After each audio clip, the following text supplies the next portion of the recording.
ವಿಶೇಷವಾಗಿ ಹೆಣ್ಣು ಮಕ್ಕಳು ಪ್ರತಿಯೊಬ್ಬರೂ ತಿಳಿಯಲೇಬೇಕಾದ ನಮ್ಮ ಹಿರಿಯರು ಹೇಳಿರುವ 45 ಕಿವಿಮಾತುಗಳು. ಸಂಜೆ ದೇವರ ದೀಪ ಹಚ್ಚುವ ಸಮಯದಲ್ಲಿ ಮುಂಭಾಗದಲ್ಲಿರುವ ಬಾಗಿಲನ್ನು ತೆರೆದು ಮನೆಯ ಹಿಂಭಾಗದಲ್ಲಿರುವ ಬಾಗಿಲನ್ನು ಮುಚ್ಚಬೇಕು. ಮನೆಯ ಮುಖ್ಯ ದ್ವಾರದ ಬಾಗಿಲ ಹೊಸ್ತಿಲ ಮೇಲೆ ನಿಲ್ಲಬೇಡಿ. ಅಷ್ಟು ಮಾತ್ರವಲ್ಲದೆ ಬೇರೆ ಯಾರೂ ಸಹ ಹೊಸ್ತಿಲ ಮೇಲೆ ನಿಲ್ಲದಂತೆ ಎಚ್ಚರ ವಹಿಸಿ ತಿಳಿ ಹೇಳಿ. ಸಂಜೆ ದೀಪ ಬೆಳಗಿಸಿದ ಮೇಲೆ ಮನೆಯಲ್ಲಿ ಕಸ ಗುಡಿಸಬೇಡಿ. ರಾತ್ರಿ ಮಲಗುವ ಮೊದಲು ಕಸ ಗುಡಿಸಿದರೆ ಹೊರಗೆ ಹಾಕಬೇಡಿ. ಒಂದು ಕಡೆ ಗುಡ್ಡೆ ಮಾಡಿ ಶೇಖರಿಸಿಟ್ಟು ಬೆಳಗಿನ ಜಾವ ಸೂರ್ಯೋದಯದ ನಂತರ ಹೊರಗೆ ಹಾಕಿ. ಪೊರಕೆಯ ತುದಿಯ ಭಾಗವನ್ನು ಮೇಲೆ ಮಾಡಿ ನಿಲ್ಲಿಸಬೇಡಿ. ಅದು ಸ್ಮಶಾನ ಮನೆಯ ಸೂಚಕವಾಗಿದೆ. ಹಾಗೆ ಇಡುವುದು ಸತ್ತವರ ಮನೆಯಲ್ಲಿ ಮಾತ್ರ. ಮೊರ ಪೊರಕೆಗಳನ್ನು ಕಾಲುಗಳಿಂದ ಒದೆಯಬೇಡಿ ಅಥವಾ ತುಳಿಯಬೇಡಿ. ಹಾಗೇನಾದರೂ ನಿಮ್ಮ ಕಾಲು ಅಕಸ್ಮಾತ್ ಆಗಿ ತಗುಲಿದರೂ ಪೊರಕೆಗೆ ನಮಸ್ಕರಿಸಿ. ಚಪ್ಪಲಿಗಳನ್ನು ಮನೆಯ ಹೊಸ್ತಿಲು ಮುಖ್ಯ ದ್ವಾರದ ಎದುರಿಗೆ ಅಕ್ಕಪಕ್ಕ ಬಿಡಬೇಡಿ. ಸ್ವಲ್ಪ ದೂರದಲ್ಲಿಯೇ ಬಿಟ್ಟರೆ ಒಳ್ಳೆಯದು. ರಂಗೋಲಿ ಹಾಕದೆ ಹಾಗೆ ಬಾಗಿಲ ಮುಂಭಾಗವನ್ನು ಸಾರಿಸಿ ಇಡುವುದು ಒಳ್ಳೆಯದಲ್ಲ. ಯಾವುದಾದರೂ ಒಂದು ಪುಟ್ಟ ರಂಗೋಲಿಯನ್ನಾದರೂ ಹಾಕಿ. ಮನೆಯ ಗೋಡೆಯ ಮೇಲೆ, ದೇವರ ಮನೆ ಮುಂತಾದ ಸ್ಥಳಗಳಲ್ಲಿ ಶಾಯಿ ಅಥವಾ ಕರಿ ಬಣ್ಣ ಇತ್ಯಾದಿಗಳಿಂದ ವಿಕಾರ ಆಕೃತಿಗಳನ್ನು ಬರೆಯಬೇಡಿ. ನಡೆಯುವಾಗ ನಿಮ್ಮ ಪಾದವನ್ನು ನೆಲಕ್ಕೆ ಸವರಿಕೊಂಡು ಓಡಾಡಬೇಡಿ. ಕಾಲಿನ ಪಾದವನ್ನು ಎತ್ತಿ ಇಟ್ಟು ನಡೆಯಬೇಕು. ಸಾಧ್ಯವಾದಷ್ಟು ಶಬ್ದ ಕಡಿಮೆ ಇರಲಿ. ಹೆಣ್ಣು ಮಕ್ಕಳು ಕಾಲಿಗೆ ಕಾಲ್ಗೆಜ್ಜೆಯನ್ನು ಧರಿಸುವುದು ಒಳ್ಳೆಯದು. ಮಂಗಳವಾರ, ಶುಕ್ರವಾರದಂದು ಯಾರನ್ನು ಸಹ ಅವಾಚ್ಯ ಶಬ್ದಗಳಿಂದ ಬೈಯಬೇಡಿ. ಅದರಲ್ಲೂ ವಿಶೇಷವಾಗಿ ಹೆಣ್ಣು ಮಕ್ಕಳನ್ನು ಆ ದಿನಗಳು ಅವಾಚ್ಯ ಶಬ್ದಗಳಿಂದ ಬೈಯಲು ಬಾರದು. ಅವರ ಮನಸ್ಸನ್ನು ಸಹ ನೋಯಿಸಬಾರದು. ಹರಿದು ಹೋದ ಬಟ್ಟೆಗಳನ್ನು ಯಾವುದೇ ಕಾರಣಕ್ಕೂ ಧರಿಸಬೇಡಿ. ಒಂದು ವೇಳೆ ನೀವೇನಾದರೂ ಧರಿಸಿದರೆ, ಮಾಟ ಮಂತ್ರ ದೃಷ್ಟಿಗಳ ಪ್ರಯೋಗ ಮಾಡಿಸಿದ್ದರೆ ಅವುಗಳ ಮೇಲೆ ಪರಿಣಾಮ ಬೇಗ ಬೀಳುತ್ತದೆ. ಕೈ ಮತ್ತು ಕಾಲುಗಳ ಉಗುರುಗಳನ್ನು ವಿಪರೀತ ಬೆಳೆಸಬೇಡಿ. ಅದು ದಾರಿದ್ರ್ಯದ ಸಂಕೇತವಾಗಿದೆ. ಉಗುರುಗಳನ್ನು ಸಂಜೆ ಮತ್ತು ರಾತ್ರಿಯ ಸಮಯದಲ್ಲಿ ಕತ್ತರಿಸಬೇಡಿ. ಹಾಗೆಯೇ ಶುಕ್ರವಾರ, ಮಂಗಳವಾರ, ಶನಿವಾರದ ದಿನ ಉಗುರುಗಳನ್ನು ಕತ್ತರಿಸಬಾರದು. ಕತ್ತರಿಸಿದ ಉಗುರುಗಳನ್ನು ಸಹ ಮನೆಯಲ್ಲಿ ಎಲ್ಲೆಂದರಲ್ಲಿ ಎಸೆಯಬಾರದು. ಹಾಲನ್ನು ಚೆಲ್ಲಿದ್ದರೆ ತುಳಿದುಕೊಂಡು ಓಡಾಡಬೇಡಿ. ಒಂದು ವಸ್ತ್ರವನ್ನು ತೆಗೆದುಕೊಂಡು ಕೈಗಳಿಂದ ಸ್ವಚ್ಛಗೊಳಿಸಬೇಕು. ಮನೆಯಲ್ಲಿ ಹೆಣ್ಣು ಮಕ್ಕಳು ಕೆದರಿದ ಕೂದಲನ್ನು ಬಿಟ್ಟುಕೊಂಡು ಓಡಾಡಬಾರದು.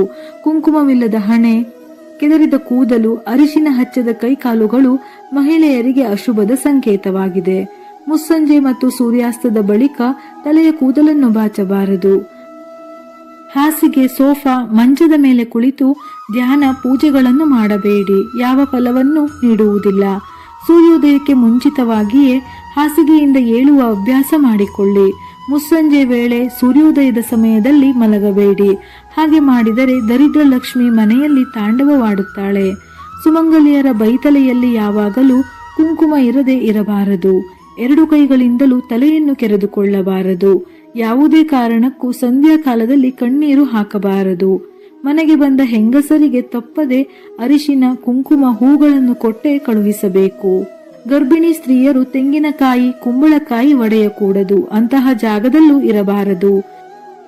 ಗರ್ಭಿಣಿ ಸ್ತ್ರೀಯರು ನಿಂಬೆ ಹಣ್ಣನ್ನು ಕೊಯ್ಯಬಾರದು. ಸೂರ್ಯೋದಯಕ್ಕೆ ಮುಂಚೆ ಬೀದಿ ಬಾಗಿಲಿಗೆ ನೀರು ಹಾಕಿ ರಂಗೋಲಿ ಇಡಬೇಕು. ಇದನ್ನು ಮನೆಯವರೇ ಮಾಡಬೇಕು. ಲಕ್ಷ್ಮಿ ಒಳಗೆ ಬರಲು ಇದು ಶುಭ ಸೂಚನೆ. ಕೈಯಲ್ಲಿ ಯಾವಾಗಲೂ ಉಪ್ಪು, ಪಲ್ಯಗಳನ್ನು ಬಡಿಸಬಾರದು. ಮನೆಯಲ್ಲಿ ಏನಾದರೂ ಇಲ್ಲದಿದ್ದರೆ ತುಂಬಿದೆ ಎಂದು ಹೇಳಬೇಕು. ಇಲ್ಲ ಎಂದು ಯಾವಾಗಲೂ ಹೇಳಬಾರದು. ದಿಂಬಿನ ಮೇಲೆ ಕೂರಬಾರದು. ಮನೆಯಿಂದ ಹೊರಗೆ ಹೋಗುವಾಗ ಹೋಗಿ ಬರುತ್ತೇನೆ ಎಂದು ಹೇಳಬೇಕು. ಹೊಸ ಬಟ್ಟೆಗಳನ್ನು ಧರಿಸುವ ಮೊದಲು ಅದಕ್ಕೆ ಅರಿಶಿನ, ಕುಂಕುಮವನ್ನು ಹಚ್ಚಿ ದೇವರಿಗೆ ನಮಸ್ಕರಿಸಿ ಧರಿಸಬೇಕು.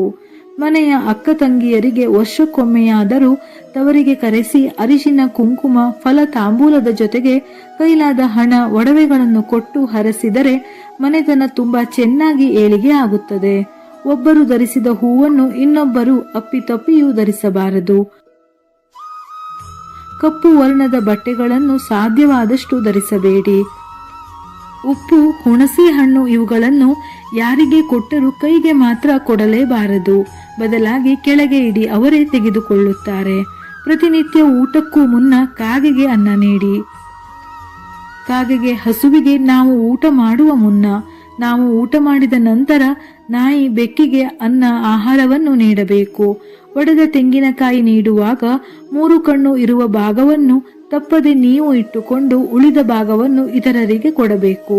ಕಾಲಿನ ಮೇಲೆ ಕಾಲು ಹಾಕಿ ಕುಳಿತುಕೊಳ್ಳುವುದು, ಕಾಲು ಅಲುಗಾಡಿಸುತ್ತಾ ಕೂರುವುದು, ಒಂಟಿ ಕಾಲಿನಲ್ಲಿ ನಿಲ್ಲುವುದು ಮಾಡಲೇಬಾರದು. ಇದರಿಂದ ದರಿದ್ರ ಉಂಟಾಗುತ್ತದೆ. ಸುಮಂಗಲಿ ಸ್ತ್ರೀಯರು ಮುನಿಸಿಕೊಂಡು ರಾತ್ರಿ ಹೊತ್ತು ಊಟ ಮಾಡದೆ ಖಂಡಿತವಾಗಿಯೂ ಮಲಗಬಾರದು. ಹೂಗಳನ್ನು ಬಾಗಿಲ ಬಳಿ ಮಾರಾಟ ಮಾಡಲು ಬಂದಾಗ ಬೇಡ ಎನ್ನಬಾರದು.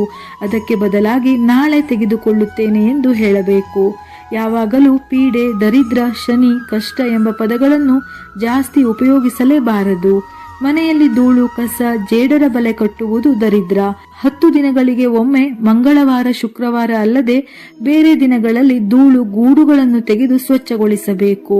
ಶ್ರಾದ್ದ ದಿನದಂದು ಮನೆಯ ಮುಂದೆ ರಂಗೋಲಿ ಹಾಕಬಾರದು. ದಿಂಬಿನ ಕವರ್, ಬೆಡ್ಶೀಟ್ಗಳನ್ನು ಆಗಾಗ ಒಗೆಯುತ್ತಿರಬೇಕು. ಇವುಗಳಲ್ಲಿ ನಮಗೆ ಗೊತ್ತಿಲ್ಲದ ಸೂಕ್ಷ್ಮ ಕ್ರಿಮಿಗಳು ಸಾಕಷ್ಟು ಇರುತ್ತವೆ. ಇದರಿಂದ ನಮಗೆ ಹಾನಿ ಉಂಟಾಗುತ್ತದೆ. ಒಳ್ಳೆಯ ಕೆಲಸಗಳನ್ನು ಶುಕ್ಲ ಪಕ್ಷದಿಂದ ಅಂದರೆ ಅಮಾವಾಸ್ಯೆಯಿಂದ ಹುಣ್ಣಿಮೆ ತನಕ ಮಾಡಬೇಕು.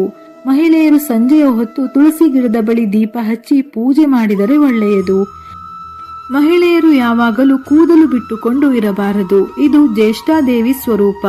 ಮನೆಯಲ್ಲಿ ಮಂಗಳ ಕಾರ್ಯಗಳು ನಡೆಯಲು ವಿಘ್ನವಾಗುತ್ತದೆ. ಇದೇ ರೀತಿಯ ಮನಮುಟ್ಟುವ ಉಪಯುಕ್ತ ಮಾಹಿತಿಗಳಿಗಾಗಿ ಮತ್ತೆ ಭೇಟಿಯಾಗೋಣ.